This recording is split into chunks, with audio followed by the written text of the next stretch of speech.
So we're going to talk about the fifth force today. Those of you who may be physicists or have degrees in physics or astrophysics might be aware from time to time there's a fifth force that people report in the news, a new kind of form of gravity, but it's never been proven. If that's what you came to hear about, you're going to be very disappointed, because the fifth force we're talking about is social context, and most specifically team social context. I'm sure you know that Mother Nature gives us four forces fundamentally. The strong force or nuclear force, enormously powerful, operates over short ranges. The weak force, which moderates radioactivity, it's another kind of force also from Mother Nature. We can't do anything about it except work with it. The gravity force, which operates with an unbelievable weakness over very long scales, and of course controls planets and the like, and we feel it every day in our bodies and we respond and react to it. It's also one from Mother Nature again. Then the electromagnetic force, which you may not know, it's very tiny imbalances in electromagnetic forces that give matter its substance, more important than the magnet idea I've shown here, but that's okay, this works too. And then finally, the fifth force, team social context. It's a man-made force, and I show that, but these man-made islands off Dubai, they're clearly not natural. The fifth force is not natural. Because it's man-made, we can measure it and manage it, and we're interested in the fifth force because it controls human behavior. Now, as I mentioned, you have an experience of gravity all the time, and you're unconsciously adapting to gravity. Otherwise, your bodies would fall to the floor out of your chairs. So I'm going to see if I can give you an experience to actually feel the fifth force. I think most of you have been in a situation something like this, as much as we all travel. You've had a long day. It's been hot where you were. You didn't sleep well last night. Meetings were onerous, didn't go well. You're really looking forward to going home. If you fly as much as I do on United, there's probably a 50-50 chance you've got a free first-class upgrade on your flight. Traffic's bad getting to the airport. You start to get a little nervous. You get into the security line. It's endless. For some reason, people have lots of problems. They pull you out, single you out. You're waiting, standing there, filling up with anxiety as you're worried that your plane has left. You get out of security. You run through the airport full speed. Get to the gate. It's gone. Typical of today, flying, particularly on United, all the flights are full. You wait for 4 other flights to leave, 6-hour delay. Your first class thing has evaporated, and now you're in the third seat from the back next to the toilet, which is overflowing and stinks. So you sit down, plane fills up, every seat's taken, and the light comes on, the plane begins to taxi, and you feel this thud in your back. And you realize there's a little kid back there kicking away at your seat. And what you'd really like to do is get up and go and confront the kid and the father.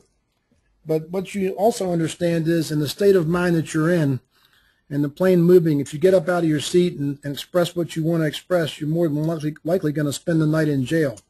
So you sit there waiting, and it's a very long time. Finally, the seatbelt light goes off. You jump out of your seat, swing around, go back to the guy, and say, "Your child is making me very annoyed, kicking my seats. I demand you have her stop this immediately." And the guy says to you, "Oh, I'm so sorry. You're absolutely right. This is really terrible. You know, her mother got killed in a car accident 10 days ago, very unexpected. We're both coming home from the funeral, and I was a little distracted. I'll make this stop immediately." So the question I ask the audience is, could you feel the shift? Could you feel the shift in the social context and feel the shift in your mood? That's the fifth force. I want to talk to you now about some examples of the fifth force and failures, and I picked these examples first because I have some knowledge of this field, and I know some of the people involved and understand what happened here. But more importantly, when you have accidents of this colossal scale, people go to no end of effort to find out exactly what caused them, and that's even a more important reason to look at these. In 1986, I drove into my parking place in NASA headquarters, and there were people waiting for me by the elevator, and that's very unusual. And they ran up to me and said, "Charlie, Charlie, the Challenger has exploded." And the reason they told me that was I had a payload in the cargo bay, a very low-cost payload called a Spartan, and that's a picture of another one. And it had lots of astronaut operations. The astronauts had to grapple it with the arm, put it overboard, watch it, let it free fly for about a week, grapple it again, stow it, and bring it back. So my people had worked with the astronauts. We knew the crew, but more importantly, it was an effort at an extreme low-cost payload.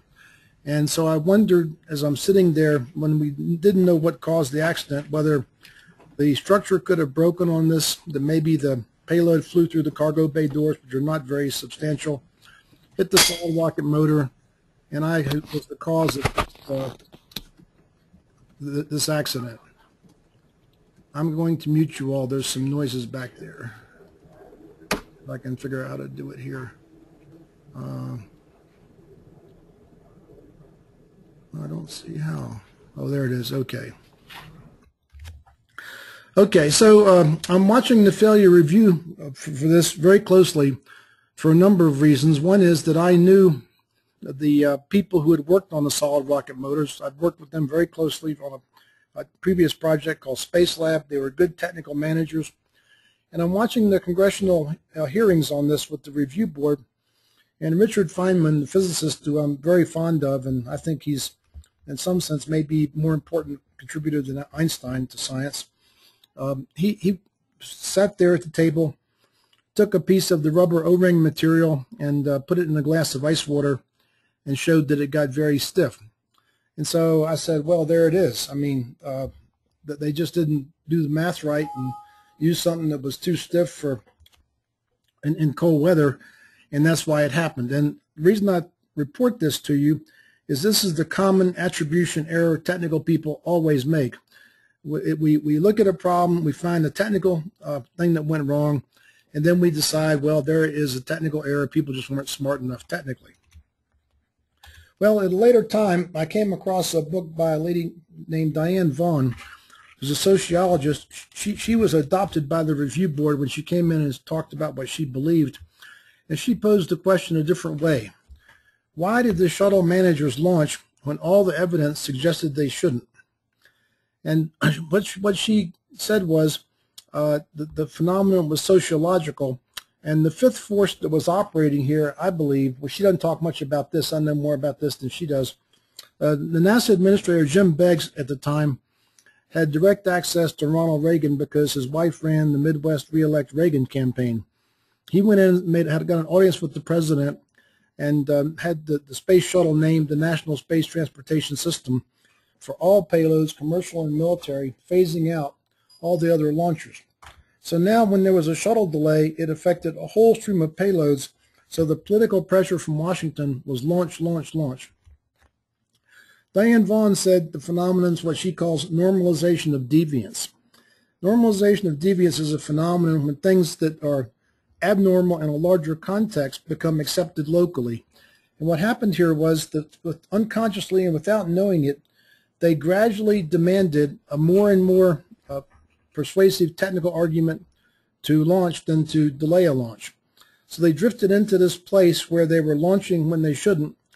And when she wrote her book on this, which is about a 700-page tome, I don't recommend it unless you've got a lot of patience for this, she said, it's unfortunate that this is the correct explanation of what happened because these forces are invisible and unacknowledged. And that intrigued me. Had I understood more completely what happened with Challenger, I would have had a better time in 1990 when I went down to the Cape with my team, and I think it was my 8th year of being Hubble's leader, and went to the launch, and the launch went fine. I went over to Houston, and the checkout went fine. The solar arrays had some difficulty coming out, but the instruments turned on. It was safe to put the Hubble into free flight. I went back to Washington.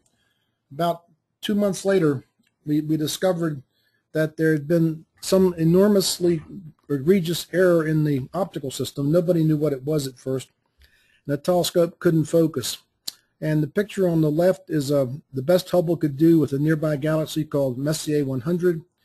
And the picture on the right is what a tiny 24-inch ground-based telescope. Hubble, by the way, had a 96-inch mirror. A 26-inch ground-based telescope could do with the same galaxy. So you see how horribly flawed the Hubble was. What's interesting about this, and again, I think most people don't know this, within NASA, Hubble was intended to repair NASA's reputation after Challenger. And at this point, it's clear the telescope is absolutely useless for anything that involves cosmology, which was its primary purpose. NASA named me to be the NASA liaison to the Failure Review Board because I was not in the job when the mirror was fabricated, so they concluded that I had nothing to do with it. The picture on the left is the actual flight mirror with an engineer at the contractor plant, PerkinElmer. And the way you build a mirror like this, it's called an A-sphere. It's not a spherical shape. It's different. And by the way, automobile rear view mirrors are the same way. So what you do is you polish it with a tool, and you take a measuring device, and that's a picture of the actual what's called a null corrector that you use to measure the surface of the mirror and see where the peaks and valleys are. Put on another tool. It typically takes about 20-25 polishing cycles to make these measurements. So it took probably 2 months of the world's best optics experts to figure out what had happened. This null corrector was misspaced by 1.3 millimeters, which in an organization that works with submicron optics is a gigantic and unbelievable error. So when this finding surfaced, I thought, well, this is fine actually. Thank God it's not another management problem. Some technician working late at night violated the procedure and did it wrong, and that's all there is to it. But Lou Allen was much more dogged in his determination to find out what happened. And he brought us all together again and reported that there had been literally many dozens of measurements of the mirror with other instruments that were all rationalized away. So the problem was back into my bailiwick again. What was happening in the project is that Hubble Space Telescope has to point with a stability of 7/1000ths of an arc second. If it fails that even by a factor of 10, the telescope is useless. Now, you probably don't think in terms of milliarc seconds, so I'll give you some help here. A milliarc second is the angle a quarter makes at 200 miles, or alternately the angle that a human hair makes at a mile. The body axis of the telescope had to point with that stability, which had never been done before.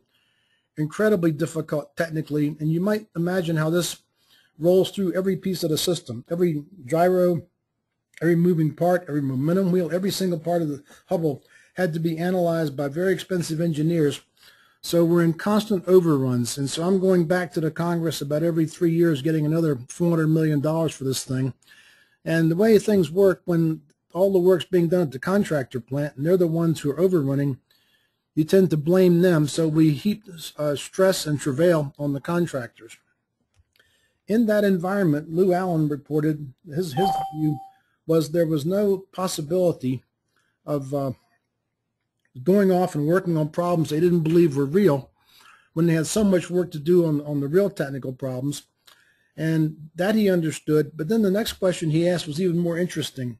We had a science working group of ground-based astronomers who knew spherical aberration very well, and he wanted to try and understand why hadn't they looked into this thing, and why hadn't they demanded more tests when there were these hints of an error. And he found out that the contractor never told NASA. So when he went to the Congress to explain how we wasted 15 years, $2 billion, and built a telescope that was useless, he named it as a leadership failure, and I was leader of the team. Now, this may sound peculiar, but it didn't particularly strike home with me. It didn't particularly strike home with anyone else in the technical community, because we all believed it was technical. We saw the accident back at the contractor plant and didn't pay much attention to what Lou Allen said. I think today he would have named it team social context failure, but that was not in the lexicon of the time, and no one was talking about these kind of terms. The public fallout of this was horrible. I won't even talk about what the congressional hearings were like. By the way, at congressional hearings, nobody's hearing. It should be called congressional browbeatings.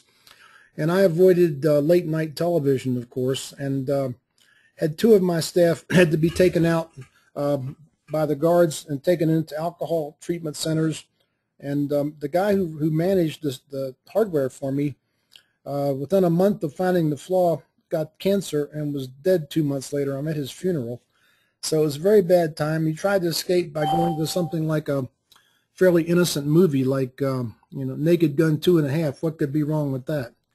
So I'm watching this movie later on, and we're in a thing called the Blue Note Lounge, and the camera pans slowly across the back, and there's a picture of the Titanic sinking, the Hindenburg on fire, and the artist's concept of Hubble that I had painted from my office. Somebody got a hold of that and put it in the movie. So this is what the environment was like. Those of you that have followed this work for a while know that this kind of trauma can very easily create a state of 100% commitment. And again, it's a perception-altering thing. So I met with the head of the Congressional Appropriations for NASA, who screamed at me and said all kinds of ugly things about my mother and whatnot. And she said to me and the NASA administrator standing next to me, just the two of us there, that there would never be an appropriated penny to do a servicing mission and forget about this. Let's get this out of our minds and out of our lives and move on. So I went back to my desk, and suddenly dawned on me that the only way for me to heal the trauma to myself and all these other people was to find a way to fix the telescope. And also that I was probably, by quite an accident of fate, the only person in the world who could do it. I had this unique aspect of having the will, the knowledge, and being able to illegally reprogram $60 million, which you probably couldn't get away with today. I started a servicing mission, which I did, which was completely successful, and I got a second outstanding leadership medal for fixing Hubble. It's a wonderful thing, isn't it, in an organization when you can break something and then get a medal for fixing it. Anyway, that's what happened. Here's the images now, the same image I showed you before. There's the repaired Hubble. The actual image is much better than that. That's just as well as the computer screen can do, but it was completely successful. I want to talk about another example that I like because it's so incredibly similar in its same kind of root cause and very simple to understand. During the early 90s, Korean Airlines was crashing at 17 times the international norm. It got so bad the president of Korea could not fly on Korean Airlines. Now, when I read about this at first, I wasn't captivated by it until I saw that this problem went on for years. And that's when I began to ask what would cause for 4 or 5 years crashes to continually recur and no one could find the cause. And the reason is it's another very closely related attribution error, that individual abilities were the key. So they kept testing the pilots of Korean Airlines in simulators, which, by the way, you can do a very unusually powerful test of flying abilities. They put them in these things and have 2 engines go out, an icy runway, and so tailwind, and they were as good a pilot as anybody. Finally, years into this, a subsidiary of Boeing put people in the cockpit to watch what happened as they flew along. And what they found was that when the captain was driving, the first officer was unable, because they had imported Confucian context from the Korean culture into the cockpit, they were unable to criticize or correct errors made by more senior pilots. It also, a Korean network provider told me that in this era, they had all been trained in the military, so there was a rank differential also. So when the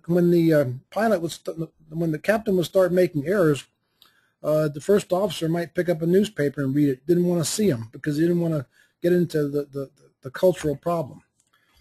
Well, so the people at Boeing Alaton did something very clever, I thought. They asked themselves, how could we take something as deeply rooted as a national culture out of the cockpit? And so what they got the airline to agree is that the pilots would only speak English in the cockpit. If they couldn't speak fluent English, they were fired from the airline. This helped change the context, and also, of course, all cockpit communications to ground towers or worldwide are done in English. So it was a useful thing to be able to speak English fluently. This immediately fixed the problem. They went back to normal flight norms and all these crashes stopped. So I'll tell you what I'm going to do. I'm going to take us off mute for a second, see if anyone's got any questions up to this point.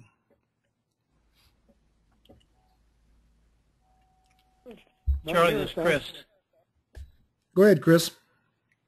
Yeah, just a comment on the one about the airplane with the child kicking. Yeah. The other thing I thought about when you were doing that is it's also, I think, a wonderful time to talk about green and red storyline. Yep, that's right. That's the color code on those panels back there. Good. Right. Okay, anybody else?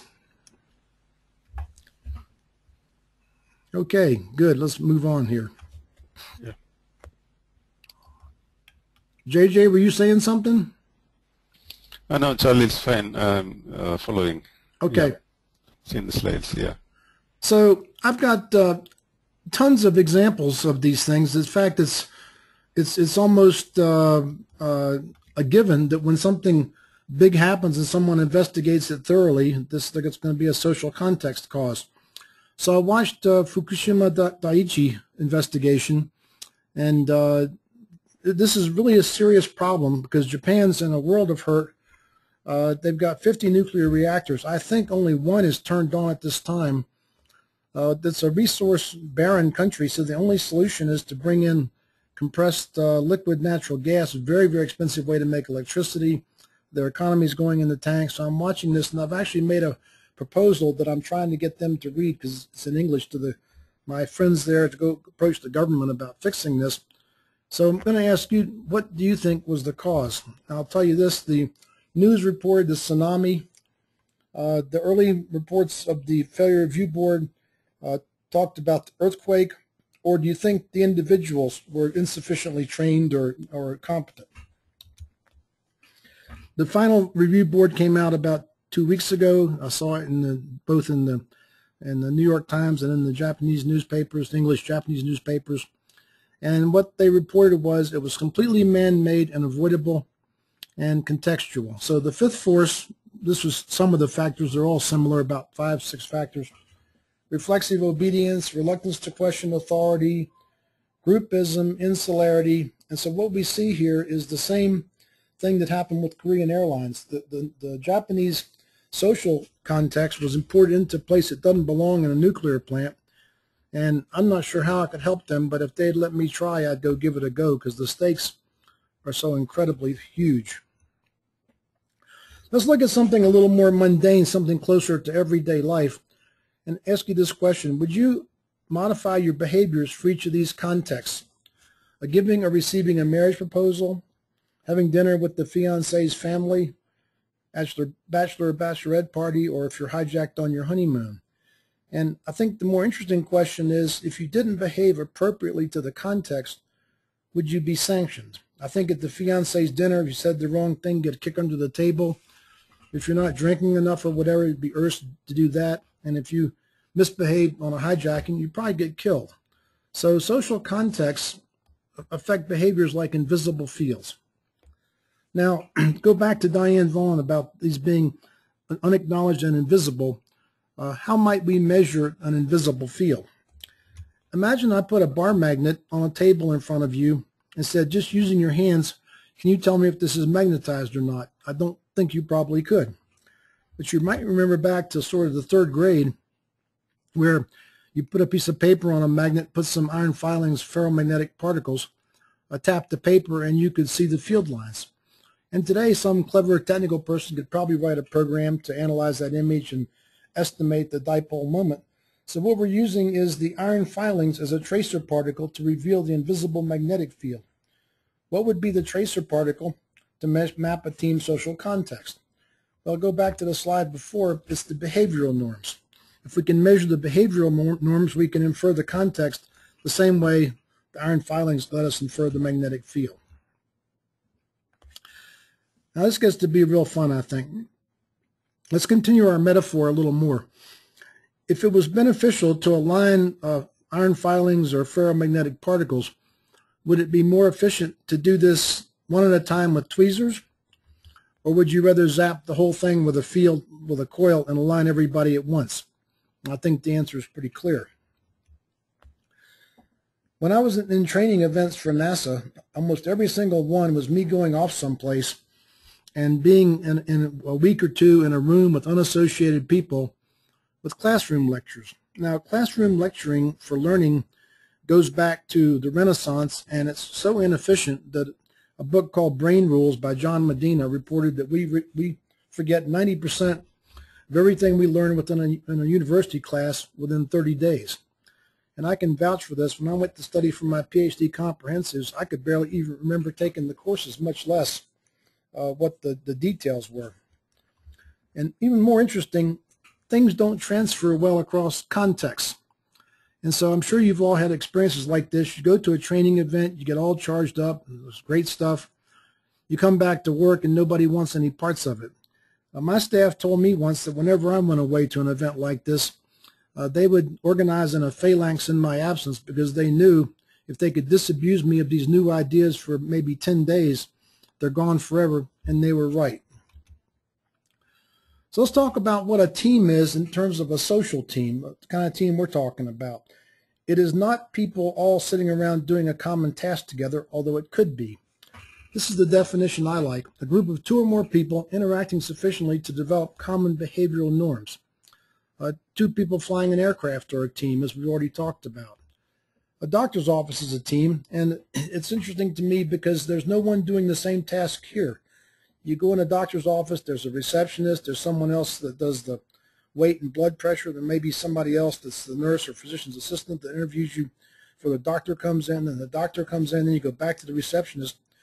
I can go into a doctor's office and I can tell in about 10 minutes whether the practice is going to be successful or not by the experience I have of the context, which is driven by normally the doctor who owns the business, and just like the team leaders drive the contexts of our teams. And one more kind of fun example: if you were on a SWAT team, would you be willing to go with a bunch of guys and do something dangerous unless you all understood the behavioral norms? I suspect you wouldn't. Let me just pause again for questions. Anybody got a question? Yeah, those are just great examples, Charlie. Thank you. Thank you.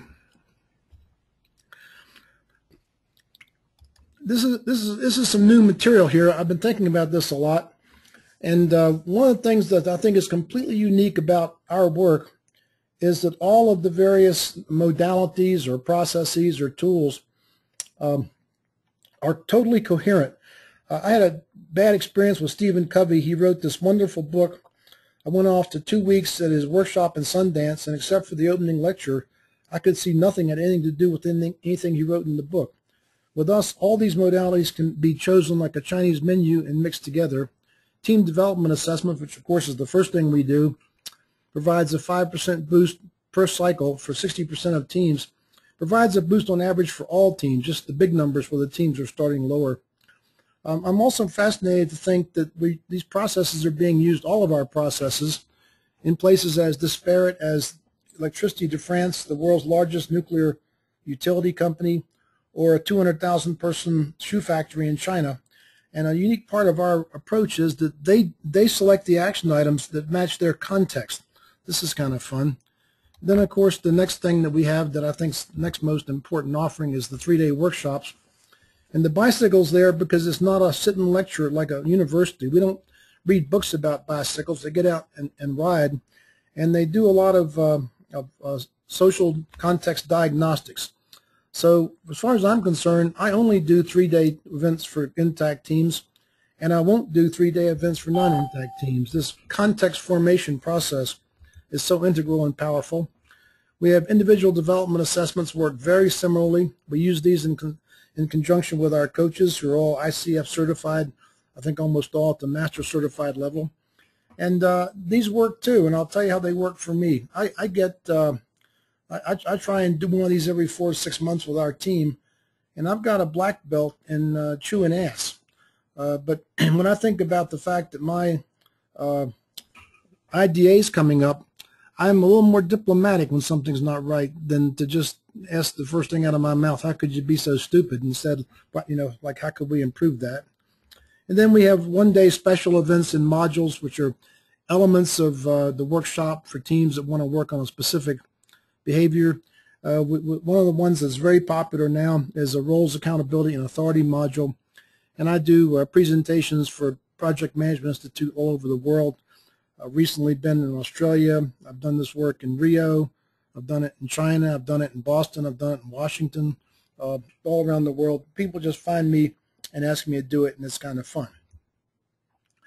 So we have this menu of coherent aligned processes, but probably the biggest single and most high leverage piece is the book. Once again, very unusual thing. The book tracks exactly along with all the rest of the processes. It tracks the assessments. It tracks the workshops, all because of the organizing system. These are the languages, some of them where the book's been translated and published, and we're also operating 120 dashboards in these languages. And once again, I think what's so important is the processes are all interchangeable. You can mix and match them because they all address the same 4 dimensions and the same 8 behaviors. I'll give you a glimpse into the 3-day workshop. The first diagnostic is one of personalities you're born with, and the inquiry is we map them on a piece of paper. Are you well suited to the task you have to do? If you're not, you'll fail. Second one, we diagram cultures. I'm interested in this because I hear so many leaders get up and talk about the fact that they want to change the culture, but they can't say what they want to change it from and what they want to change it to and why they want to change it. This removes all that mystery. And then the project mindset or paradigm. You get this wrong, you'll be fired. We process elephants through the workshop. This removes a big context deflator. The team does it themselves using the context shifting worksheet, which uses all 8 behaviors to change the context. Again, it's very experiential. They're doing the work. They're not just sitting and listening to people talk about it. We have some occasions in the workshop where we stretch people, but we're careful that we stretch without tearing. And some of you may know the term significant emotional experience. This is like you remember where you were when something happened that was emotional, like a popular political figure was killed, or as I had with Challenger and Hubble. Those were SCEs. The workshop has these too. Those are the 4 emotion groups: glad, mad, sad, scared, and love. You might feel them all, but I'll tell you mostly you'll feel the glad group. People like and enjoy these workshops. And then to reinforce it, because reinforcement is the mother of adult learning, we follow up with reassessments to keep people's mind on the material, and also coaching, and that's an image of teaching someone to fish rather than bring them a fish, which is what consultants do. That's the basic overview of our development process. Let me again pause for any comments or questions. I love the fact you got a black belt in ass chewing. That's a good example. It's true. That's a good reason to tone down when you know you got an IDA coming up. That's right. I did a speech for the 500 people that run NASA about 2 years ago, and some guy stood up and said, "Boy, I wish you'd read this book back then." Held my book up. All right. So let's take a look at how we might reveal and then manage the invisible 5th force in a more quantitative way. So I was at the University of Colorado, and one of the professors put a paper on my desk that said there's been 6,000 books and articles written about leadership, and the message I got wasn't very well encoded. Who are you to think you can bring something to this? And I thought, good point. Then I thought about it a minute and said, I've got 2 things different from you guys. One is I've actually had a real job, and very few of them had ever worked anywhere. And secondly, I'm a physicist, and physicists think differently. You can't go through 5 years of undergraduate and 7 years of graduate school and then do research and not change the way you think. So I'm pondering this, and I heard this expression from undergraduate physics days. The right coordinate system can turn an impossible problem into 2 really hard ones. I said there must be a coordinate system, so I struggled with all kinds of complex things that physicists know how to use to try and find some organizing theme that would organize the ideas in the back of the so-called business books, and it was completely stumped. And one morning I opened the front door and picked up the newspaper and looked at a Dilbert cartoon, and it said every consultant makes his living with a 2x2 matrix. And I said, aha, I made this too hard. It's got to be some kind of XY system. Just so happened at the time I was reading papers of Carl Jung's in English. They had been translated from the 20s about his theories of personality development. And what he said is we build our personalities on one of two processes, how we prefer to make decisions and the information that we choose to use. And I said, this is fundamental and basic. This makes a lot of sense. I'll see how far this will take me. So I began working with this, and from his own writing, I found there are 4 core personalities: the cultivating personality, which values people; the including personality, which feels relationship matters most, and team building; the visioning blue sky personality in ideas; and the directing personality, which is about process and organization. So another great insight here: why do these processes work across such dynamic range as a 200,000 person shoe factory in China and nuclear plants in France? And the reason is that these 4 needs are universal to all people. It has nothing to do with whether you're German or Chinese or anything else. We all need to feel appreciated. We all need to feel we belong. We all need a hopeful future, and we all need the capacity to succeed. So this is fun stuff. I'll give you a few examples. There are 8 behaviors. Just to save some time, I just picked 4. Expressing authentic appreciation. And I want to show you the relationship between behavior and context. So when you learn to express habitual appreciation, you create a context of mutual respect and enjoyable work. Do you believe people solve tough problems more easily when they enjoy what they're doing? I'm quite sure they do. But here's how the forward feedback works, and that's in all of our processes. When you start to create an environment with more mutual respect and people enjoying work more, it's easier to express authentic appreciation. So round and round and round it goes, like these arrows are showing you. The next one is people's need to feel appropriately included. This is in how you share power, information, and rewards. You do this right, you get authentic relationships, and you get aligned, efficient action. I mentioned this before, 100% commitment. When you move into this state, it changes your perception. I can give you a very simple example that maybe you can relate to. Psychologists call this the red convertible syndrome, and many people report this. If you have in mind to buy a certain kind of car, that's what you'll see on the roads everywhere. So when I moved to Boulder, the People's Republic of Boulder, the national car is a Subaru. It's cheap and it's 4-wheel drive and fairly economical, which fits this town well. And I had a BMW, and all I saw on the road were Subarus, till one day I decided that after much deliberation, I'm going to replace my old BMW with a newer one, and suddenly the road's full of BMWs. This is how it works. So go back to the Hubble example. All the trauma and the recognition that I was the only person that could do this on the planet, didn't ask for the job, didn't want the job, fate put me there, led me to ignore the explicit direction of both the administrator and the person that controls our money and proceed. Solutions magically appear. Then when you clarify what roles accountability and authority, and far and away the most important element is accountability, you get clear and achievable expectations. You can provide people what they expect of you. You succeed, and it's very good. Okay, I'll take another little brief unmute here for any questions so far.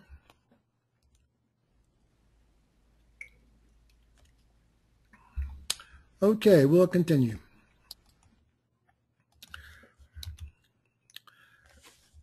Some time ago, we built an electronic tool to measure behavioral norms of teams and individuals.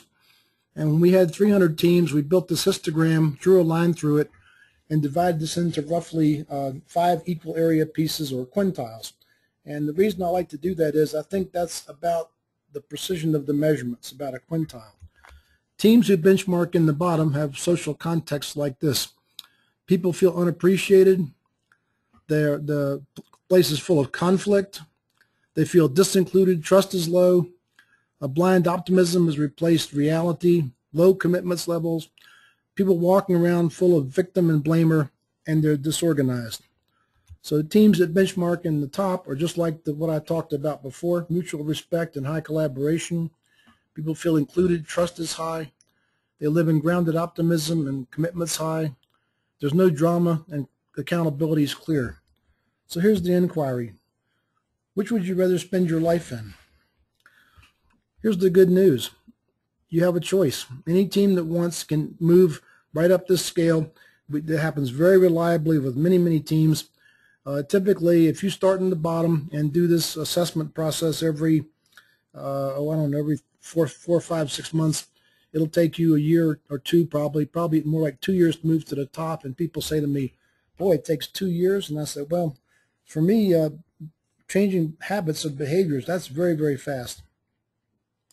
I think this is the most important data that I've ever seen in this whole field. The day I saw this chart is the day I stopped and wrote how NASA builds teams. I said, this belongs to the world, not to me. Anything that's this powerful with an online assessment that takes 15 minutes.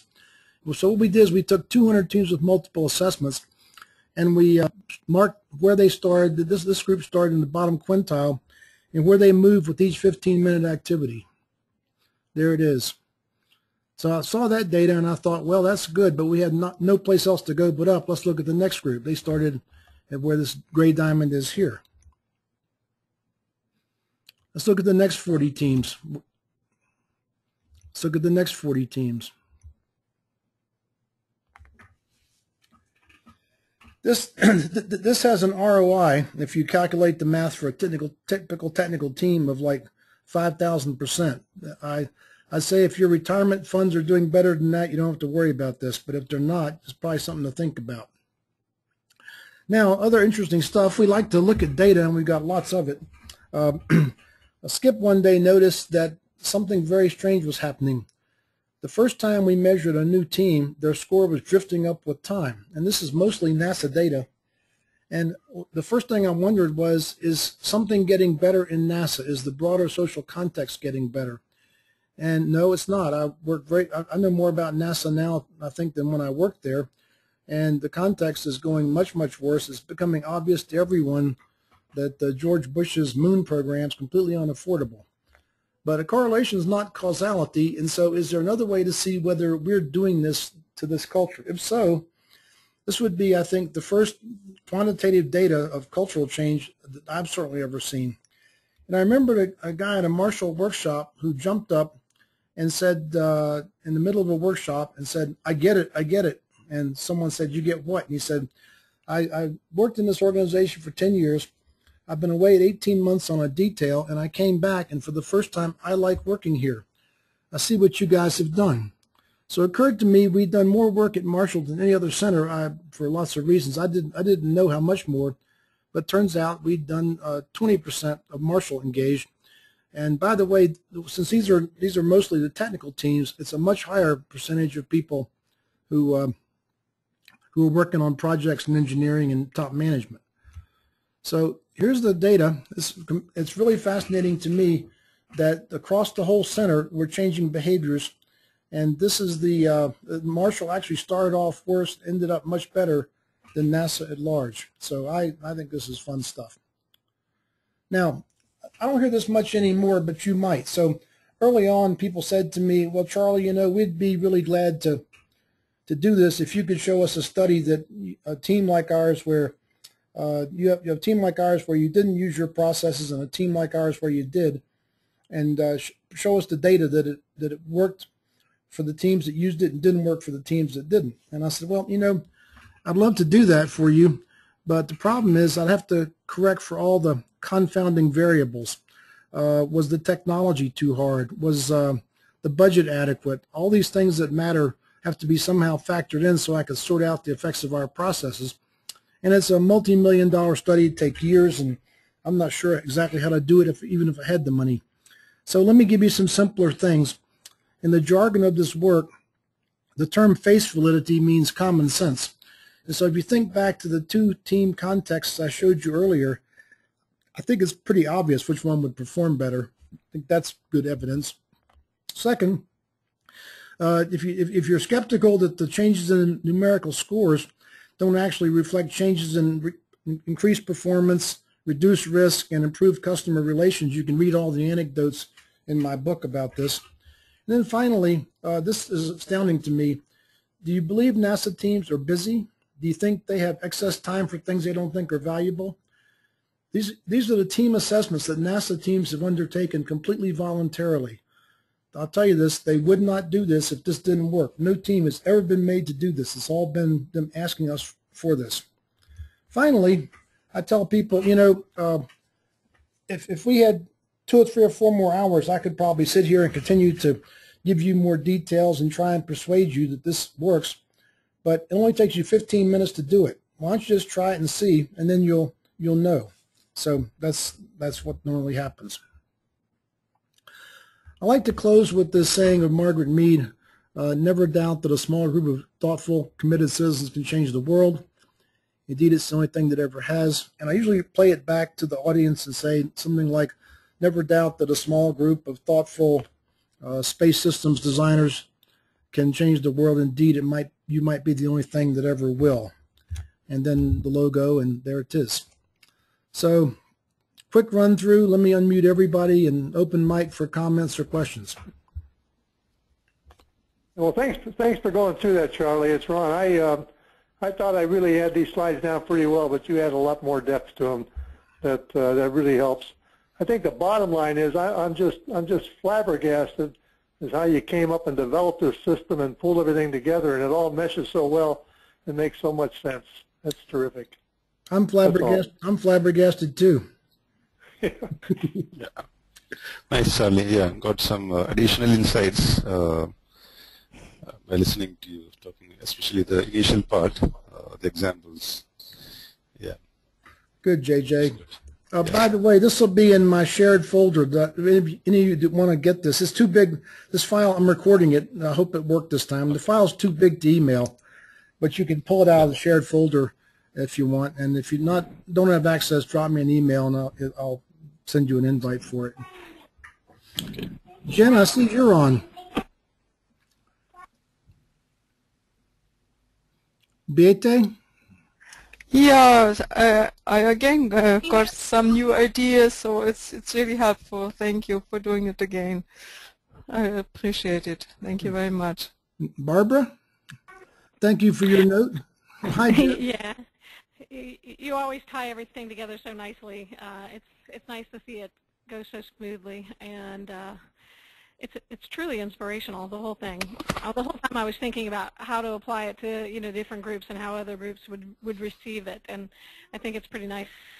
It's nice. It's a nice piece of work. Thank you. Hello. I look forward to the recording. Thank you. Hello, Jen. Hi, how are you? Good. Thank you. Sorry, I missed the fun part of it because I was stuck in traffic. So I'm going to go back and watch the recording, but it was really interesting, and I can't wait to introduce it to our students. Yeah, I'm looking forward to working with your students on this. I don't think anything was ever as satisfying to me as the time I was at CU with my students. I like students and want to help you any way I can. Great, thank you so much. Who wants the last word? Charlie, Chris? Yeah, thank you again for doing this so many times. Every time I watch it, I learn something, and I just a thought, just like Barbara, the last couple of charts really tie this whole thing together. That says, for all the things that you've talked about, the bottom line is that this system works, and this is why it would work for you. Very good. Anybody else? Thank you. Anybody else want to say anything? Otherwise, we're all done. Thank you all very much. Thank you very much. Thank you, Charlie. Yeah. Thank you. Thanks. Bye and good night.